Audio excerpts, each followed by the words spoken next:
pero nos dejó la palabra de Dios, nos dejó un testimonio imborrable para los corazones de cada uno de nosotros.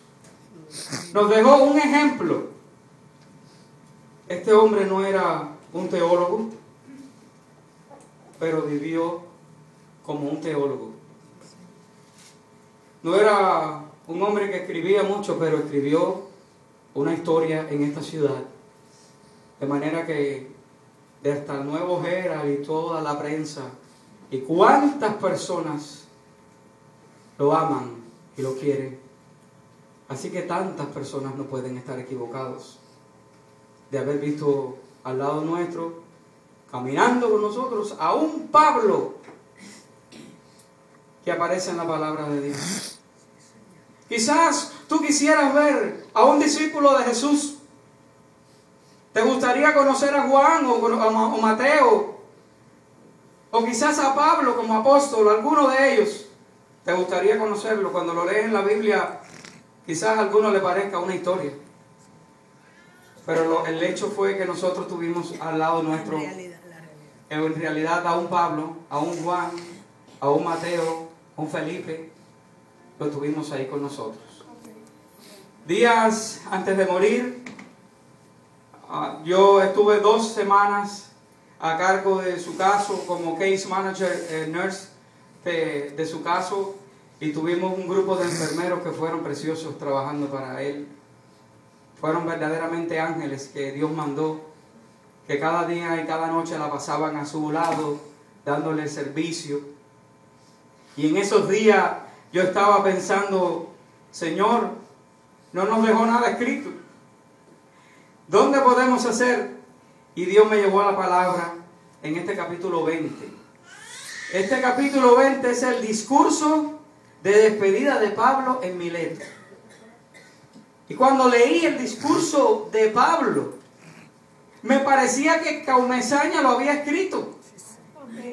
Cuando comencé a mirar cada una de las esferas y de las situaciones que había pasado Pablo, me parecía que estaba escuchando a Comesaña contándonos su ministerio.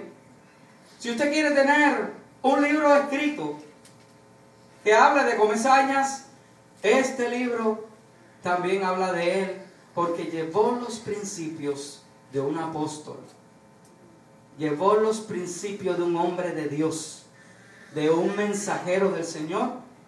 Y el apóstol Pablo y él son tan similares que cuando me puse a mirar dije, Dios mío, aquí está lo que él nos enseñó. Y hay varios aspectos que quisiera tratar en este discurso que Pablo hace en Mileto. Pablo iba rumbo a Éfeso, pero no pudo llegar por circunstancias que se produjeron de persecución a los cristianos en áreas como también Galacia y Macedonia. Y había situaciones de revueltas de persecución a cristianos, y donde único pudo quedar fue en un puerto que se llamaba Mileto. Y allí en Mileto manda un aviso a los ancianos o pastores que estaban en Éfeso, que por favor vinieran, porque tenía algo que decirles a ellos. Y entonces allí Pablo hace este discurso, uno de los 3 discursos que hacen Hechos de los Apóstoles. El primero fue en Pisidia, el otro no recuerdo, pero este fue en Mileto, una ciudad portuaria donde había mucho comercio, y allí era necesario que vinieran sus apóstoles, porque Pablo, sus amigos pastores, porque Pablo se dirigía hacia Jerusalén y quería llegar antes que fueran las fiestas de Pentecostés. Quería estar en esos días allí, y se le urgía decirle algo a ellos. Pablo iba a arriesgarse, porque debería ir allí a Jerusalén, donde había mucha persecución y algunos no lo querían. Así que bueno, verdaderamente el primer aspecto que nosotros podemos ver aquí, en ese capítulo, versículo 19 del capítulo 11 dice, sirviendo al Señor con toda humildad y con muchas lágrimas y pruebas que me han venido por las acechanzas de los judíos. Aquí hay 3 elementos importantes del ministerio de un buen siervo de Dios. Porque dice que los que con lágrimas sembraron, con regocijo segarán. Y Comesaña fue uno de esos, como Pablo, el apóstol. Dice que con humildad, con lágrimas y con pruebas. Esos tres elementos sazonaron el ministerio de Comesañas. Y ahí lo dice el apóstol Pablo. Dije, ¿cuánto parecido tiene este hombre con ese apóstol? Dice, sirviendo al Señor con toda humildad, con muchas lágrimas y pruebas.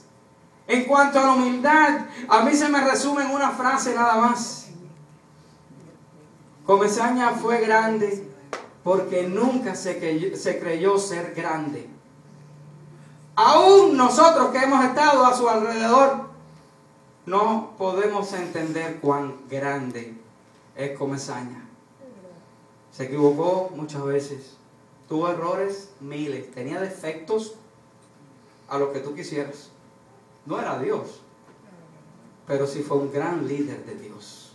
Un gran líder que nos llevó por camino con humildad, con lágrimas y con pruebas. Segundo aspecto que veíamos en este discurso, en el versículo 20 al 21, dice así: y como nada que fuese útil he rehusado de anunciar y enseñaros públicamente y por las casas, testificando a judíos y a gentiles acerca del arrepentimiento para con Dios y de la fe en nuestro Señor Jesucristo. Comesaña era un hombre que no solamente era de púlpito, era de casas.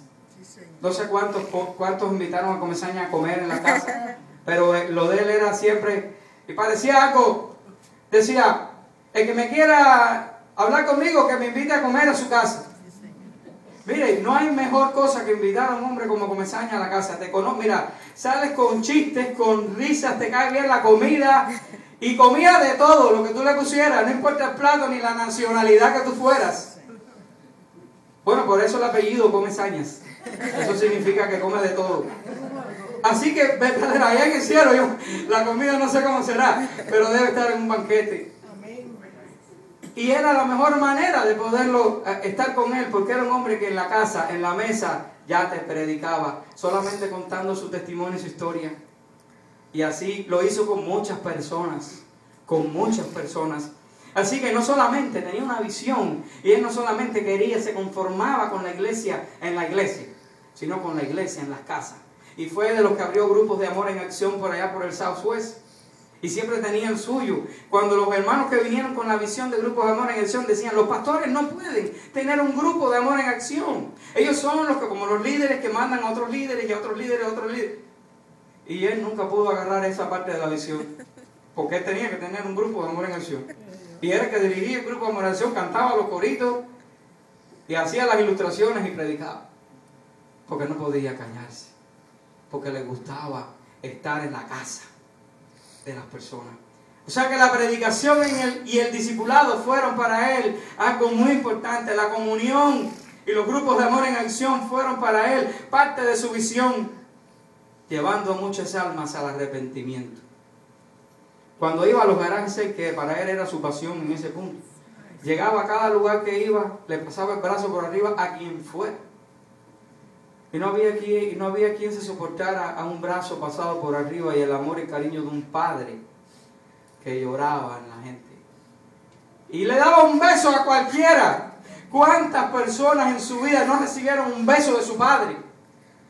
Sin embargo, lo recibieron de aquel hombrecito, Comesaña, que venía caminando así, rápido. Y sin embargo, recibieron un beso de un padre, de parte del Padre celestial.